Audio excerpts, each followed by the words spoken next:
Gente, bom dia para todo mundo. Primeiro, queria agradecer a professora Mariana. Assim, muito obrigada pelo convite, por mais uma vez vir conversar com a gente. A conversa hoje é sobre a LGPD, que é o assunto do momento e muito importante para todos nós, produtores de conteúdo, né? Saber como fazer agora para ter acesso aos dados de uma forma que esteja de acordo com a lei. Isso é muito importante, né? A LGPD já está valendo.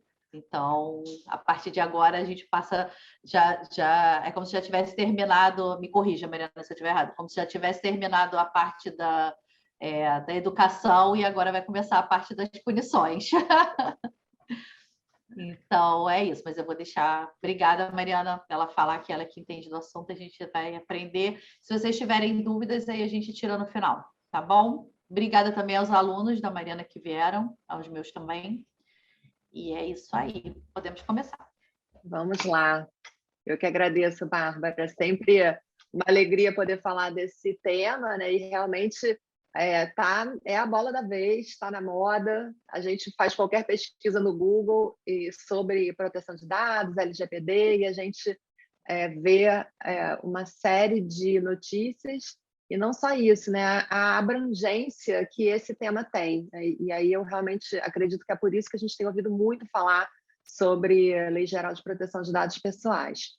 Então, né, o tema, independente da gente focar na legislação, e eu nem fiz isso, deixei mais para o final, para a gente falar da lei mesmo no final, né, mas esse tema que envolve privacidade, que envolve proteção de dados pessoais, ele, né, super atual, como a gente está vendo, intrigante, porque são vários desafios que se colocam, né, como você falou, a quem produz conteúdo, a quem trabalha, né, inserido nessa cadeia aí de marketing e publicidade, mas também, né, na produção do jornalismo, do entretenimento, do audiovisual. São vários desafios no campo da comunicação, em outros campos também, no campo da regulação. Sempre existe aquela questão do equilíbrio, né, entre como que você pode regular um setor inteiro. No caso da LGPD, a gente está falando, né, de um trabalho que ultrapassa setores, né, tanto que a lei tem uma característica assim, muito específica e muito particular, que é a abrangência dela, ela vai desde setor público a setor privado, a microempreendedor individual, a profissional liberal. Então, como que você regula ao mesmo tempo sem emperrar os negócios, sem emperrar a inovação, né? Sem atrapalhar o próprio desenvolvimento econômico, mas, ao mesmo tempo, protegendo o titular de dados, protegendo, né, o consumidor, que é um pouco do nosso foco aqui. Então, tem tudo isso e no tema em si, nessa ideia de proteção de dados, a gente tem também uma questão que, né, eu acho que é bastante interessante, bastante bonita, porque toca diretamente a nossa vida pessoal, né? Então, ao mesmo tempo que a gente vai discutindo essas inquietações que são trazidas pelo avanço da tecnologia, pela chamada sociedade da vigilância, que é um outro termo que está aí, né, na moda, tem vários autores falando sobre isso, a própria professora Shoshana Zuboff, que escreveu A Era do Capitalismo de Vigilância.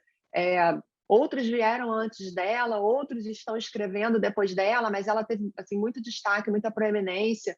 Então, todas essas, olhando para todas essas inquietações, que a gente também tem uma oportunidade de trazer questões que são relacionadas àquilo que hoje nos representa na nossa vida digital. E isso é uma fala muito interessante e até, de certa forma, mais antiga do professor Stefano Rodotà, que é um jurista italiano muito famoso, já falecido. Eu vou falar um pouquinho dele mais daqui a pouco, mas é a oportunidade que a gente tem com toda essa discussão, né, de nova lei, como é que eu faço no meu trabalho, será que eu dou meu CPF na farmácia ou não? Né? É a oportunidade para a gente olhar para alguma coisa que é aquilo que nos constitui, nos representa como seres humanos, como pessoas nessa sociedade digital que é cada vez mais misturada com a nossa vida no mundo físico, né? E também vários pesquisadores têm falado isso, né? O Stefano Rodotà fala muito sobre essa ideia do nosso corpo eletrônico, o Silvio Meira, que é um, né, cientista da informática, um professor aí, né, também que tem bastante proeminência lá da Universidade Federal de Pernambuco, se eu não me engano, ele até tem um termo que é desenvolvido por ele, que ele fala que não existe mais o físico e digital, né? Existe o que ele chama de phygital, né? Outros professores também vão trazer temas relacionados, né? Um outro professor, o Luciano Floridi, ele fala, né, de uma vida que não é nem on nem offline, né? É meio que um on-life, né? Então, as pessoas vão construindo também os termos para a gente dar conta do que é isso. Mas a gente está falando daquilo que representa a gente e todas as derivações que vão surgindo nas nossas mais diversas relações. Então, por mais que aqui a gente fale, né, de relação de consumo, a gente também, né, vai olhar para as relações com o Estado, então todas as relações que têm a ver com cidadania, com acesso, né, a políticas públicas, a serviços públicos, as nossas relações com os nossos empregadores, seja na forma tradicional da CLT, mas também na forma de prestação de serviço. Então, tudo isso está dentro desse escopo que é, né, proteção de dados pessoais. E o que é interessante é que esse tema saiu de vez da bolha, né? Saiu do feudo, seja do direito, seja da tecnologia, seja até dos estudos em comunicação e ciências sociais de maneira geral, e está no mundo, né? Então, na hora que a gente chega lá num prédio comercial e pedem a foto, né? Ontem isso aconteceu comigo. Eu cheguei num prédio que eu vou assim eventualmente, e aí eu já tinha falado lá nessa portaria que eu não queria tirar a fotografia, né? Depois eu até vou explicar por quê. E aí a pessoa rapidamente, ela até chegou a me pedir, depois ela falou, não, eu estou vendo aqui que, né, você não quer tirar. Se eu puder não ter a minha imagem armazenada e compartilhada, sabe Deus com quem, né, para quais fins a gente também não sabe, eu prefiro não ter. Então, mas isso é uma percepção que a gente começa a ter agora, né? Então, tem muita água ainda para rolar embaixo dessa ponte, tem muita coisa para a gente entender, né? Então, deixa eu compartilhar aqui a apresentação, deixa eu colocá-la aqui no lugar certo, para a gente poder falar um pouco mais sobre isso. Deixa eu dar um... Pronto. Bom, então, a nossa ideia é circunscrever um pouco essa discussão, né, dentro da discussão de privacidade e proteção de dados pessoais, às relações de consumo, né? Mas como eu estava falando, essa temática ela ultrapassa, né, a ideia da relação de consumo e ela começa a ser discutida antes mesmo da gente pensar como isso impacta as relações de consumo. E por que isso? Porque a gente olha para um momento anterior onde, né, o Estado era o grande né, coletor e tratador de dados pessoais. E ao longo do tempo, na medida que a gente vai caminhando cada vez mais, né, para uma valorização dos dados pessoais, cada vez mais para uma chamada sociedade, não só da informação, mas da economia da informação, o Estado continua sendo um grande agente que trata nossos dados pessoais, até para finalidades absolutamente legítimas, mas a gente vai vendo também a ascensão, né, de um poder, né, e de uma apreensão dos nossos dados pelas empresas privadas, pelas grandes corporações, que é um outro assunto também que está aí na bola da vez. A gente toda hora ouve falar sobre até ações, né, relacionadas à concorrência, ações antitrust, em cima dessas grandes companhias tratadoras de dados pessoais, especificamente essas chamadas Big Techs, né? Então, a ideia é um pouco essa, né? Qualquer Google que a gente dê, a gente vai receber, né, uma chuva de notícias sobre Lei Geral de Proteção de Dados, sobre violação à privacidade, sobre proteção de dados pessoais, né? Há pouco, agora, quando a gente até já estava aqui, eu recebi, né, de uma conhecida uma matéria que saiu hoje no El País, falando sobre o número de mensagens trocadas no WhatsApp que são suficientes para identificar o dono daquela mensagem. Aí são muito poucas. E aí, desdobrando toda essa discussão do quanto a gente realmente precisa né, observar esses cuidados com a nossa privacidade, com os nossos dados pessoais. Então, seja na forma de grandes vazamentos de dados, a gente teve aí, né, um mega vazamento no começo do ano, que revelou CPF e outros dados até de brasileiros já falecidos, né? E o que a gente tem que observar é que existem muitas implicações em relação a essas violações de dados pessoais.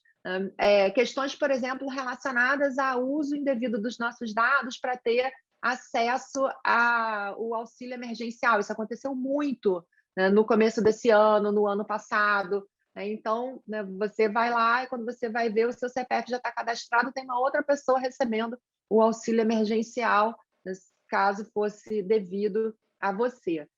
Então, são todas as questões que envolvem desde o simples CPF na farmácia até a nossa foto nas portarias, né? E, da mesma forma, a gente também começa a ver muita notícia em relação às mudanças nas políticas de privacidade das grandes corporações, né? O WhatsApp esteve envolvido aí também desde o ano passado, né, numa grande controvérsia em relação ao que significava a mudança na política de privacidade do WhatsApp. E isso é alguma coisa que é extremamente técnica, até a gente entender realmente o que significa, quais são as implicações, né? Leva tempo. Então, a gente está aí nesse momento, né, que essas grandes empresas passam a estar no alvo da regulação, não só no Brasil, mas mundo afora, né? Na verdade, o Brasil é um país assim, bem novo, né, nesse sistema todo de proteção de dados pessoais, falando dos países que especificamente têm leis próprias para tratar da proteção de dados pessoais. Em um outro sentido, também é muito comum a gente ler sobre novos serviços que funcionam com base nos nossos dados. Né? Então, cada vez mais a gente é solicitado a informar dados pessoais, né? A oferecer nossas informações para que a gente tenha acesso aí a serviços. Serviços muito básicos e que a gente... básicos porque a gente já está acostumado, né? Então, com recomendação de Netflix, recomendação de Amazon, e que são extremamente convenientes. Né? E aí que está, muitas vezes, o cerne da questão. Tem toda uma conveniência para o consumidor, tem toda uma conveniência para o usuário, desde aquele login que já está cadastrado e você vai simplesmente, né, já entra num determinado site, num determinado aplicativo, porque seus dados já estão lá, né? Então, todo mundo quer essa agilidade, essa conveniência, até você ter ali as recomendações, né, da Netflix e da Amazon. Mas a gente começa a ter, né, um avanço nessa área privada, principalmente, que a gente não sabe onde é que vai dar. Então, por exemplo, existem empresas que desenvolvem esses produtos chamados de vestíveis, né? Desde uma camisa inteligente até um relógio que marca, né, a nossa frequência cardíaca e que extrai dali, da nossa frequência cardíaca, por exemplo, o nosso estado emocional e para que a gente possa, eventualmente, ser impactado por uma determinada mensagem publicitária. Então, a gente vai chegando num nível de tratamento de dados pessoais que é bastante avançado, né? Fora todas as questões relacionadas à criança, né? Brinquedos inteligentes, todos os games que também trazem uma carga de uso de dados pessoais e depois de direcionamento de publicidade bastante significativo. E para intensificar todas essas discussões, no final do ano passado, a gente assistiu ao lançamento desse docudrama, O Dilema das Redes, né, que também trouxe muita discussão, também serviu para trazer esse tema um pouco mais para a superfície. Né? E a gente teve vários debates, a gente teve debate, inclusive, na TV PUC. No entanto, apesar dessa moda toda, né, a gente não acordou, né, ano passado, em 2020, com o dilema das redes. Né? O que eu acho que é interessante é a gente pensar que essa temática, né, relacionada a redes, relacionada à sociedade da informação, relacionada à hiperconexão, ela vem sendo estudada, ela vem sendo, né, apontada não só pela ficção científica, mas também por autores que desde a década de 60 se debruçam sobre essas mudanças sociais, mudanças políticas, mudanças econômicas e culturais que são causadas pelas novas tecnologias, pelas famosas TICs, né, tecnologias da informação e da comunicação, e que foram potencializadas de sobremaneira, como tudo, né, pela internet. Então, antes da gente chegar na sociedade de vigilância, né, popularizada aí pela Shoshana Zuboff, a gente teve autores como o sociólogo holandês Jan van Dijk, que escreveu esse livro,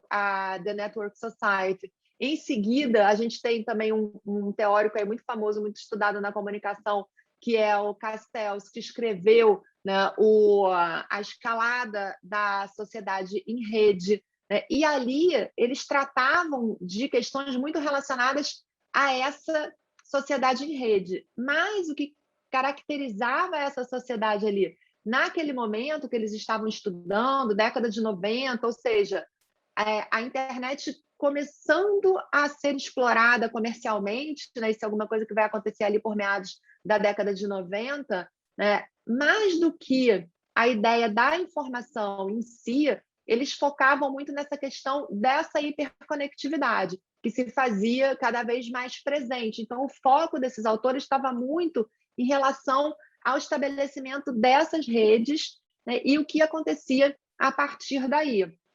E aí corta, né, para aqui 2019, 2020, quando a gente começa a ter toda uma apreensão, né, desse estudo sobre a sociedade das redes pelo mercado corporativo. Então, tem esse livro que é bem interessante, né, chamado Estratégia Conectada, como construir relacionamentos contínuos com clientes, que é exatamente essa ideia de você estar o tempo todo falando com o seu consumidor, né, o tempo todo estabelecendo ali um relacionamento com o seu consumidor para que ele, né, esteja sendo estimulado a estar, né, comprando com você, a estar se inscrevendo no seu canal, acompanhando o seu perfil. Então, essa questão, né, da sociedade em rede evolui para essa ideia da hiperconectividade, porque, afinal de contas, a gente está, né, o tempo todo conectado, né, mesmo quando a gente está dormindo, a gente está informando isso para o nosso celular. Né? Eu não tenho relógio inteligente, eu não durmo com nenhum aparelho, nenhuma tecnologia do sono, né, que existem muitos produtos hoje que têm a ver com essa questão, né, de tecnologia do sono. Meu colchão não é inteligente, nada disso, não está captando dado, mas o simples fato de eu ter ali aquele intervalo, né, mais ou menos regular, né, ao longo da semana, eu vou informando para o meu celular que ali eu estou em repouso. Né, e isso significa muita coisa para os aplicativos que estão ali no meu aparelho, né, em relação a como eles estão aprendendo sobre os meus hábitos. O mesmo a gente pode falar sobre o Waze, né? O aplicativo de geolocalização e de trânsito. Né? Você não precisa informar o endereço da sua casa ou do seu trabalho, mas depois de um tempo de uso, ele começa a te mandar mensagens assim: 30 minutos para você chegar em casa, não sei quantos minutos para você chegar no trabalho. E eu, em momento nenhum, eu disse que a minha casa era minha casa e o meu trabalho era meu trabalho. Mas mesmo no repouso, a gente está oferecendo dados pessoais para que eles possam ser tratados e depois devolvidos para a gente, né, sobre forma de produto, sobre forma de serviço. Então, né, esse fenômeno, né, de sociedade em rede, depois sociedade hiperconectada, ele vai evoluindo e, né, traz um grande desafio para a gente. Um outro autor também, na década de 90, que olhou muito para essas questões relacionadas ao que é viver numa sociedade chamada sociedade da informação, o que é viver numa sociedade chamada sociedade de consumo, ele traz reflexões bastante interessantes. Né? Primeiro, ele vai dizer o seguinte: olha, é muito diferente ser consumidor nessa chamada sociedade de consumo, e ele está situando isso, né, depois de um momento aí que a gente entende como era industrial, capitalismo industrial, muito focado ali ao longo do século XX, ele vai falar o seguinte: é muito diferente você ser consumidor hoje, nessa chamada sociedade de consumo, do que era para os nossos antecessores, para os nossos avós, de repente, os nossos bisavós, que óbvio que eram consumidores, óbvio que já eram impactados pela publicidade, mas era diferente. Por quê? Porque ele vai, né, dizer que existe uma ideia hoje que está muito mais focada, né, no desejo, no consumo relacionado ao desejo, do que propriamente no consumo relacionado à satisfação de necessidades concretas. Então, o foco estaria muito mais em mudar, né, ir pulando de um desejo para o outro, do que na ideia, né, de você consumir para satisfazer necessidades. E isso tem a ver com essa ideia de hiperconexão, né, de eu estar o tempo todo conectado e me relacionando com os meus consumidores, né, porque a lógica dessa sociedade do consumo, e isso está totalmente ligado a esse contexto de apreensão de dados pessoais, é que eu não quero dar tempo para o meu consumidor aproveitar, né, aquele produto. O valor não está na satisfação em si, mas está em você ir, né, pulando de produto a produto. Por isso que eu estou olhando para essa hiperconexão, por isso que eu estou olhando para esse estímulo constante. Se vocês forem ler alguma coisa aí dentro de um meio-mensagem da vida, de um noticiário voltado para publicidade, a gente começou a ouvir muito uma ideia de relacionamento com o consumidor sem fricção. O que é isso? É porque eu não quero que o meu consumidor sinta um desconforto na compra, eu não quero que ele sinta um obstáculo, eu quero facilitar ao máximo, porque eu quero trazer justamente essa ideia de perenidade, de continuidade. Então, o Bauman ele olha muito para essas questões ainda ali na década de 90. Né? E aí, né, a grande expoente dessa discussão de apreensão de dados pessoais é a Shoshana Zuboff, que lança em 2019, primeiro em inglês, esse livro chamado A Era do Capitalismo de Vigilância. Ela traz conceitos que são muito interessantes, né? Mais especificamente, eu escolhi esse conceito, que é a ideia que ela vai trabalhar de superávit comportamental. O que ela vai dizer que é esse superávit comportamental? Ela vai dizer que são todos aqueles dados pessoais que a gente oferece, que a gente coloca à disposição mesmo sem saber, e que não são usados, por exemplo, para melhorar a nossa experiência de navegação, não são usados, por exemplo, para direcionar o melhor produto ou serviço de acordo com a nossa personalidade, mas eles são usados justamente para que eles entrem numa mecânica de prever o que a gente vai fazer, como é que a gente está se sentindo, né? E para que as empresas, as grandes corporações possam se antecipar a isso, né? Então, essa ideia desse superávit comportamental está voltada justamente para uma antecipação do desejo, está voltada exatamente para essa ideia que o Bauman trabalha lá atrás, de não dar tempo para que o consumidor deseje, satisfaça a sua necessidade, aí daqui a pouco ele vai desejar de novo. Não, eu estou aqui usando todos os dados que eu posso para cada vez mais me antecipar a esse processo de decisão de compra do consumidor, que é alguma coisa que a gente já, né, estudava isso no marketing, quando a gente estudava comportamento do consumidor, né, de uma maneira, né, mais antiga, né, que é aquela ideia de você criar uma necessidade onde não existe, né, que é a ideia de você estimular a criação de toda uma categoria de produto, né? Mas isso vai chegando num nível, né, bastante elevado. Por quê? Porque a gente tem agora a ideia, né, do Big Data, junto com alguns autores também vão chamar de Big Analytics, ou seja, é uma capacidade cada vez maior de coletar, tratar, cruzar dados pessoais e trazer inferências para esses dados pessoais, que elevam essa ideia de estudo do comportamento do consumidor para uma potência que a gente desconhece, né, onde isso vai parar, né, quais são realmente os impactos para a nossa vida pessoal. E aí, né, a gente, né, volta um pouquinho para 2017, né, que é quando, né, um fato, que é essa capa da revista The Economist, né, ela contribuiu para que essa ideia de uso de dados pessoais, né, para que essa popularização desse tema saísse, né, lá das profundezas e viesse para a superfície, porque foi justamente com a ideia de que a gente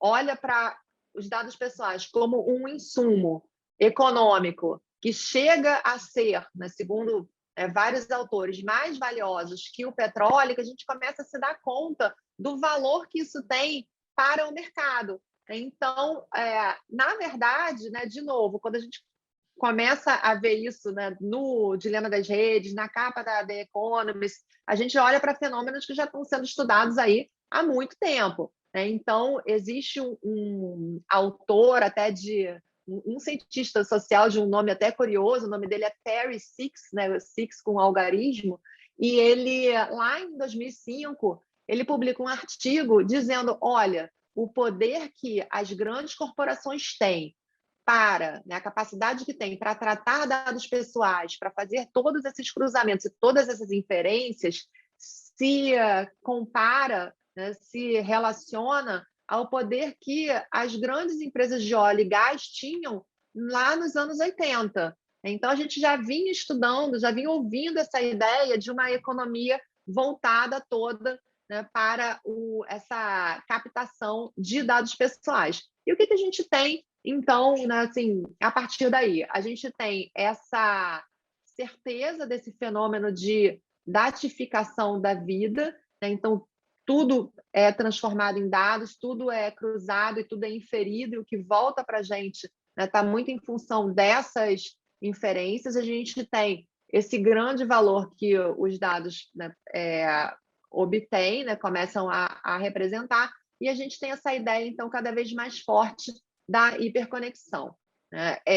E aí é justamente a gente olhar para esses fenômenos e falar, tudo bem, mas quais são os impactos na nossa vida? Como é que a regulação vai dar conta disso? E a gente tem muita consciência de que o direito ele não é suficiente para dar conta, né, de todas essas questões de maneira isolada. A gente precisa aí de uma força, né, na sociedade como um todo, que a gente sabe que a regulação sozinha não dá conta. Então, aqui é um pouco, né, de matérias aleatórias, mas que trazem essa ideia do dado pessoal para o relacionamento com o consumidor, né, e a importância que esses dados pessoais foram adquirindo. Então, hoje tem se falado muito da relevância de se estabelecer relações diretas com o consumidor, para que você tenha os chamados dados proprietários. E até curioso, né, como o mercado, de maneira geral, não só o mercado publicitário, mas se refere aos dados pessoais que são obtidos numa relação direta. O que eu estou querendo dizer com relação direta? O formulário que a gente preenche no site de uma empresa, né, aqueles dados que a gente, né, vai ofertando quando a gente estabelece ali, né, as relações sem intermediários. Quando eu baixo um aplicativo de um supermercado, quando eu entro nesse supermercado e permito estar com a minha geolocalização ligada, porque eu quero receber as ofertas do dia e quero aproveitar que eu estou na loja e fazer essa compra, né? Ou estou lá no comércio eletrônico, não necessariamente pessoalmente.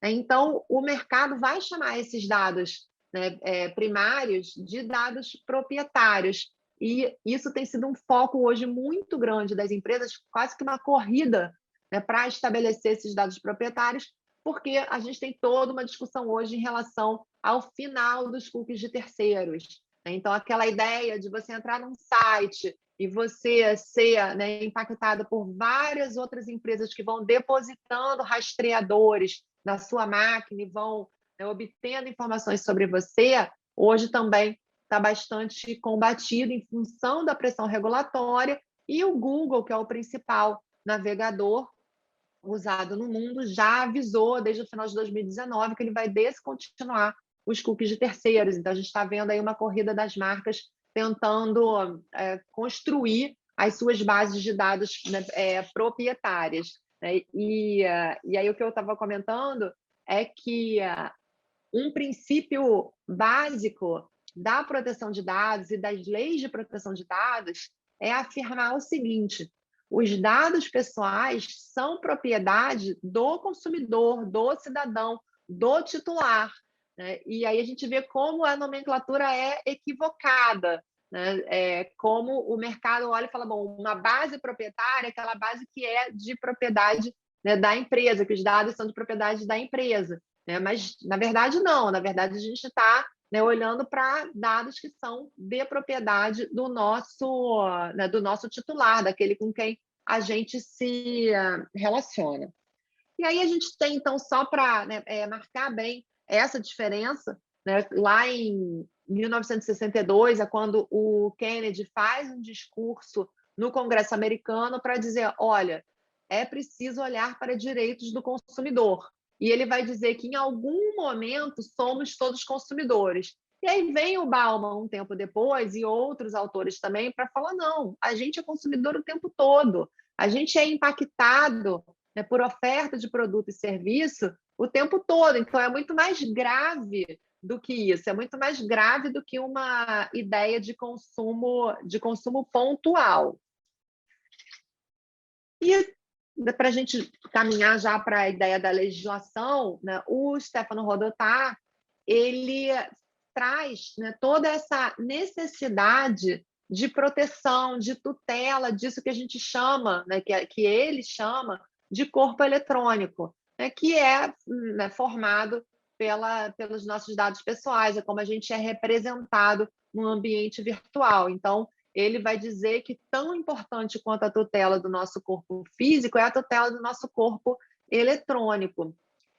E para concretizar, deixar bem evidenciado essa necessidade de proteção do nosso corpo eletrônico, o que está acontecendo agora no Afeganistão? Tem toda uma base de dados pessoais, dados biométricos, né? Então, reconhecimento facial, impressão digital, toda uma base de dados que foi construída, né, lá com os afegãos para que eles pudessem ter acesso a algum tipo de política pública, acesso ao sistema de seguridade social. Então, essa base de dados hoje, ela está na mão de quem? Ela está na mão do Talibã. Então, toda essa questão que a gente está falando, né, de proteção de dados, da importância de proteger o nosso corpo eletrônico, se a gente fica só dentro da nossa esfera do consumo, que tem muitas implicações, a gente deixa também de enxergar implicações ainda maiores, né? Então, na hora que eu tenho uma base de dados com identificação biométrica, com dados biométricos e com localização dessas pessoas, fica muito fácil saber quem é quem trabalhava para quem, onde é que essa pessoa está, né? Quem era o empregador dessa pessoa. Então, a questão ela transborda muito essa ideia de relação de consumo. Então, aí está a importância da gente, né, olhar para a proteção de dados pessoais de uma maneira mais abrangente. Especificamente, dentro de relação de consumo, né? A proteção de dados pessoais, então, está dentro também desse contexto das relações de consumo, né? A gente olha, então, para um momento, né, onde o consumidor é uma figura muito importante na nossa sociedade. A própria Shoshana Zuboff, ela traz muito essa ideia que lá, né, no século XX, a gente tinha um olhar e uma importância, né, de centralidade do trabalhador, né, do cidadão ali, trabalhador, produtor. E, de repente, isso foi caminhando para uma centralidade do consumidor como principal ator aí da nossa vida moderna. Então, só por isso também já seria uma razão suficiente para a gente olhar, né, com muito cuidado para o que significa, né, essas relações de consumo e toda a extração de dados pessoais que ocorre em volta dela. A gente tem também a própria ideia de consumo como alguma coisa que é constitutiva da nossa personalidade, né? Muitas vezes é forma de inserção no nosso meio social, né? Tem muita relação com a ideia de pertencimento, né? Principalmente quando a gente olha para criança e adolescente. Então, é só chegar na porta aí de qualquer colégio e olhar, né, para mochila, para tênis, para brinquedo. Então, né, a gente está falando de alguma coisa que, né, constrói, né, a nossa personalidade. Por isso que lá no artigo 1º da LGPD existe a ideia de proteger os dados pessoais da pessoa humana, né, do ser humano, né, para que ele possa, né, ter lá seus direitos de liberdade e privacidade garantido, mas também para que ele possa ter o seu direito de livre desenvolvimento da personalidade. E aí a gente atrai toda a ideia, né, e toda a importância que o consumo tem, né, na nossa vida hoje. Ao lado disso, no nosso Código de Defesa do Consumidor, que fez 30 anos ano passado, a gente tem estabelecido a situação de vulnerabilidade do consumidor, que é uma vulnerabilidade que, nessa intensificação de uso de dados pessoais, ela fica cada vez maior, ela é cada vez mais exacerbada, né? Então, isso significa que a gente, como consumidor, vai ficando cada vez mais vulnerável em face dos fornecedores, em face das grandes corporações. E por quê? Porque a gente está diante daquilo que a Shoshana Zuboff vai chamar, né, de assimetria informacional, ou então desigualdade epistêmica, que é o quê? A gente sabe muito pouco sobre aquilo que é feito dos nossos dados, né? Mas o nosso fornecedor, as grandes empresas sabem muito da gente, e a gente não sabe o que é feito dessas informações. Então, elas chamam muita atenção para essa questão da assimetria informacional, que aumenta a vulnerabilidade já estabelecida em lei, né, do consumidor.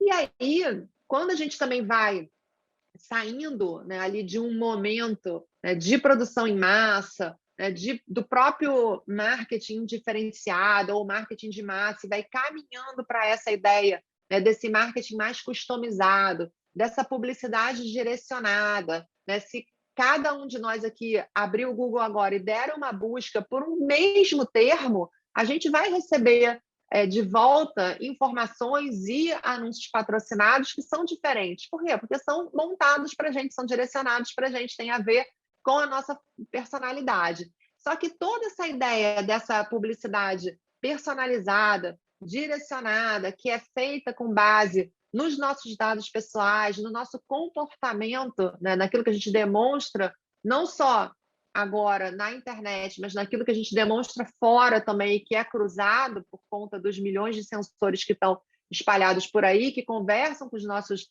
dispositivos, a gente caminha, né, para essa ideia, né, da vigilância, do monitoramento, e sem saber, né, para que finalidades isso vai ser usado no futuro. É claro que quando a gente olha para a situação no Afeganistão, a gente imagina que esteja olhando para uma situação extrema, né? Mas a gente não sabe, né? A gente está, na verdade, entregando aquilo que é, né, mais, né, individual, mais nosso, e sem saber quais são os mecanismos de proteção.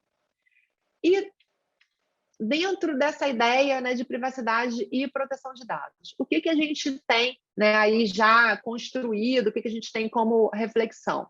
Primeiro que a gente está olhando para um movimento que é global, né? A gente está olhando para um movimento que começa de uma maneira mais forte no final da Segunda Guerra Mundial, porque é quando a gente, né, começa, quando né, a humanidade começa a se dar conta, né, de todas as interferências, de todo o uso também, né, inapropriado que foi feito dos dados, por exemplo, dos judeus na época da Segunda Guerra Mundial. Então, é a partir dali que a gente começa a ter uma certa positivação, uma certa inserção nas leis, né, especificamente de mecanismos que protegem a privacidade do cidadão. Então, lá em 1948, a gente já tem, né, na Declaração dos Direitos do Homem, inserido ali que ninguém vai sofrer interferência do Estado de maneira injustificada. Então, já começa a haver ali um movimento global de proteger a privacidade do cidadão de maneira geral. Em termos de construção de um direito à privacidade, isso é alguma coisa mais antiga, que a gente vai olhar ali para o final do século XIX, quando se começa a descolar a ideia da privacidade, da proteção da propriedade privada, e aí a gente começa a ver também que os meios de comunicação de massa começam a aparecer, você começa a ter uma série de inovações tecnológicas, exemplo da fotografia. Então, as pessoas começam a se dar conta que a invasão da privacidade não está só ligada, né, à invasão, por exemplo, da sua casa, mas está ligada ao fato de você estar aqui, né, no seu jardim e alguém vai lá e tira uma foto sua, publica no jornal no dia seguinte. A gente tem toda uma construção doutrinária que vai vindo aí aos poucos até chegar, né, num direito à proteção de dados pessoais, que é alguma coisa muito mais recente. A gente está olhando ali para a década de 70 em alguns países da Europa, a gente está olhando para uma diretiva na União Europeia na década de 90, que vai virar o Regulamento Geral de Proteção de Dados Europeu em 2016, passando a valer em 2018, que serve de forte inspiração para a nossa Lei Geral de Proteção de Dados Pessoais, a nossa famosa LGPD. E a LGPD está em vigor desde setembro de 2020.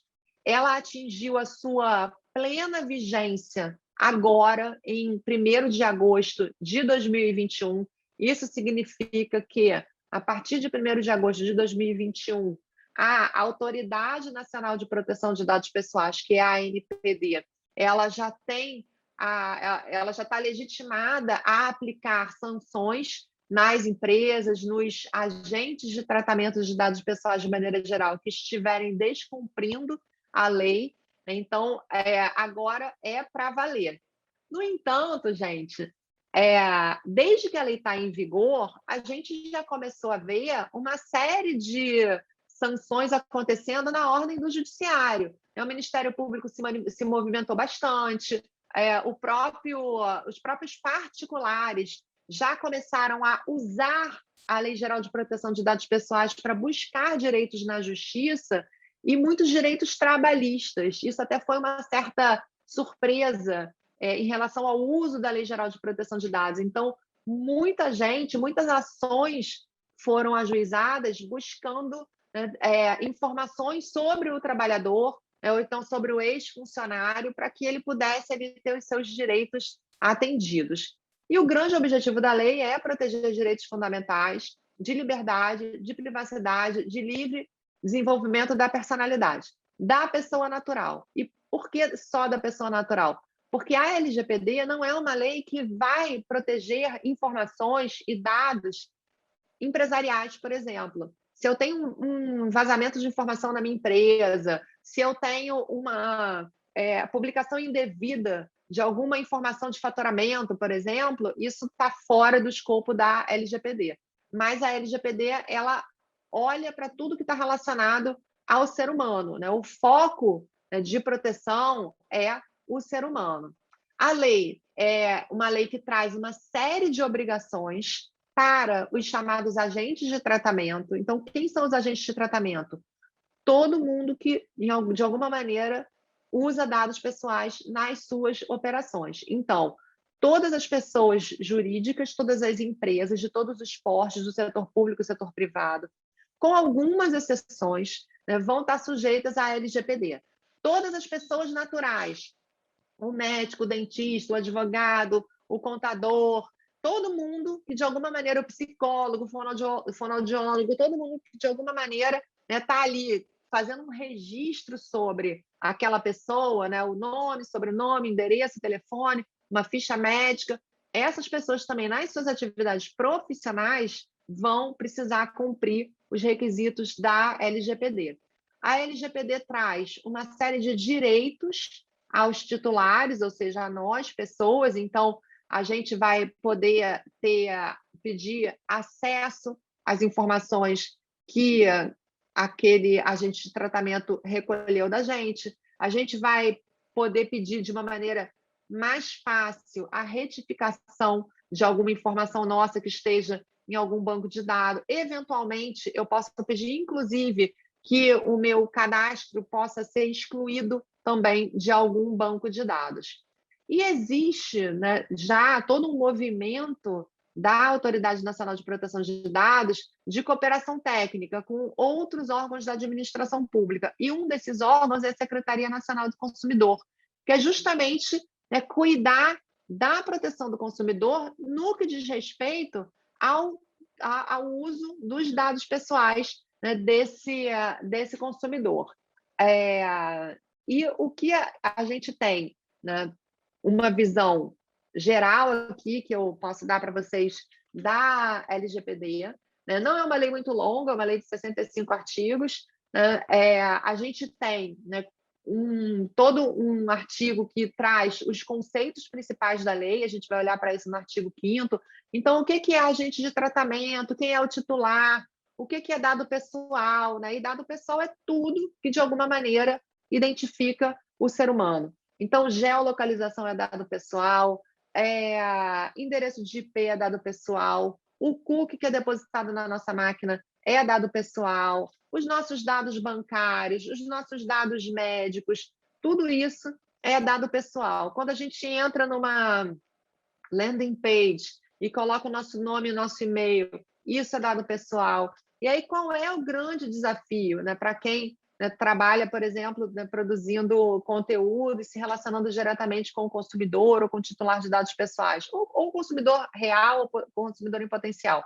É como que a gente faz para continuar podendo usar essas informações, continuar podendo personalizar as nossas comunicações, porque isso está, né, evidente, está posto que é interessante para as empresas, para as agências de publicidade, para os agentes de tratamento. Como que a gente faz isso dentro da legalidade? Então, a gente tem aí vários indicativos a partir da LGPD. E um deles, que gera também muita controvérsia, diz respeito às bases para tratamento. O que significa isso? Que eu só posso tratar dado pessoal, eu só posso preencher ficha, eu só posso colocar formulário em landing page, eu só posso fazer estratégia de captar lead para funil de vendas se eu consigo enquadrar essa atividade de tratamento, coleta de lead, relacionamento com lead, e-mail marketing, identificar se abriu ou não o e-mail, se eu consigo enquadrar cada uma dessas operações nessas chamadas bases legais para tratamento de dados pessoais. E, especificamente, dentro da nossa área de interesse, dentro da relação de consumo, a gente vai trabalhar com duas possibilidades. Uma delas é a ideia do consentimento, então eu vou trabalhar aí com todo um esforço, né, de obter o consentimento daquele consumidor para que eu possa usar os dados dele, e aí isso vai me trazer toda uma noção de gestão do consentimento, não é só eu obter o de acordo, eu vou precisar gerir esse consentimento, eu vou precisar dar oportunidade para que esse consentimento seja revogado a qualquer momento, de maneira facilitada, eu vou precisar garantir para esse meu consumidor que se ele consentiu para ele receber e-mail marketing da empresa tal, eu não posso vender essa minha base de dados para outra empresa e essa outra empresa vai começar a usar, né, também esse dado do consumidor para fazer e-mail marketing. Então, trabalhar com consentimento traz um ônus muito grande, né, para o agente de tratamento. Às vezes é a única opção, e aí se é a única opção, a gente vai trabalhar dentro dessa base legal. Uma outra base legal que é bastante usada pela área de marketing e publicidade é uma base legal chamada legítimo interesse do controlador, que aí é aquele que trata os dados pessoais, ou de terceiros. O legítimo interesse é uma base legal que ela é mais abrangente, ela é mais flexível, ela não requer o consentimento, mas existe todo um passo a passo que é preciso ser feito, ser observado, para você poder entender se realmente você está dentro de uma situação que você vai poder usar o legítimo interesse como base legal. Aquela história que eu contei do vestível, que capta batimento cardíaco e usa o batimento cardíaco para medir estado emocional do consumidor e entender que tipo de publicidade pode ser mandado para esse consumidor naquele momento, em função do batimento cardíaco dele, por exemplo, já não poderia ser legitimada pelo legítimo interesse. Por quê? Porque tudo que é dado biométrico, nosso batimento cardíaco é dado biométrico, tudo que é dado biométrico, ele está fora da possibilidade de ser enquadrado no legítimo interesse. Então, eu precisaria trabalhar com consentimento. Então, significa dizer que, de maneira geral, a gente consegue manter as atividades de relacionamento com o consumidor, a gente consegue continuar trabalhando, né, dentro dessa ideia de comunicações personalizadas, dentro dessa ideia de cada vez mais, né, conhecer o nosso público-alvo e poder direcionar as nossas mensagens ali ao longo da jornada de maneira assertiva, de maneira que traga o consumidor, né, mais para perto da gente, né, inserir ele, né, dentro dessa ideia de consumo perene, né, de o tempo todo estar, né, dentro dessa cadeia de relacionamento, mas a LGPD impõe uma série de obrigações para esses agentes de tratamento, sejam empresas, sejam agências de publicidade, sejam agências de comunicação que não façam aquela publicidade tradicional, não importa. Se você está no Brasil hoje, está usando dados pessoais para tocar o seu negócio, você vai precisar obrigatoriamente observar a Lei Geral de Proteção de Dados Pessoais. Tem duas novidades assim de ontem para hoje, que surgiram de ontem para hoje, relacionadas à Lei Geral de Proteção de Dados Pessoais. A primeira delas diz respeito à aprovação dessa proposta de emenda constitucional, proposta de emenda à Constituição, que é a PEC 17 de 2019, que foi aprovada ontem no Congresso, na verdade, na Câmara de Deputados, e seguiu para o Senado, que prevê o quê? Prevê a inclusão da proteção de dados pessoais como um direito fundamental, assim como é o direito à liberdade de expressão, assim como é o direito à privacidade, o direito à inviolabilidade da nossa casa. Então, essa proposta de emenda constitucional, ela ontem foi aprovada, ainda está sujeita agora à aprovação no Senado, e ela inclui a proteção de dados pessoais como um direito fundamental expresso no artigo 5º, inciso 12 da Constituição. Isso é alguma coisa bastante importante, porque os estudiosos, os juristas vão dizer o seguinte: a ideia de proteção de dados pessoais, ela depende de todo um arranjo institucional. Uma parte desse arranjo é ter uma lei específica. Temos Lei Geral de Proteção de Dados Pessoais. Outra parte desse arranjo é ter essa garantia constitucional, é ter essa ideia de que proteção de dados pessoais é um direito fundamental, que vai estar ali no mesmo nível de outros direitos fundamentais, assim como a livre iniciativa é um direito fundamental.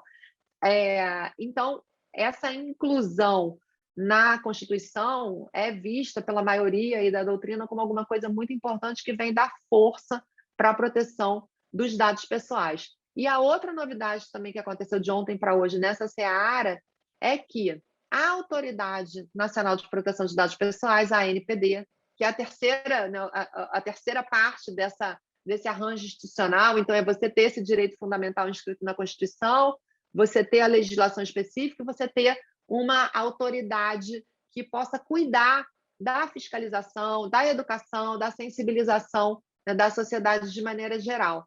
E a ANPD, ela abriu uma consulta pública para olhar justamente para empresas de pequeno porte, para o microempreendedor individual, para as startups, para as empresas, para as microempresas de maneira geral, para que elas tenham uma amenização na forma como a regulamentação vai chegar para elas. Então, uma série de obrigações que grandes empresas, por exemplo, estariam sujeitas, um consultório médico que tem um funcionário, tem um médico, o profissional liberal lá, o médico, o dentista, o psicólogo, ele, por exemplo, eventualmente vai ser dispensado da obrigação de contratar um encarregado de proteção de dados pessoais. Então, a gente vai olhar agora para um momento de consulta pública no qual vai se considerar todo o contexto do que é ser microempreendedor, do que é ser profissional liberal, principalmente no Brasil, que a gente sabe aí que é, né, quase que 90%, né, das empresas, a gente está olhando para empresas de pequeno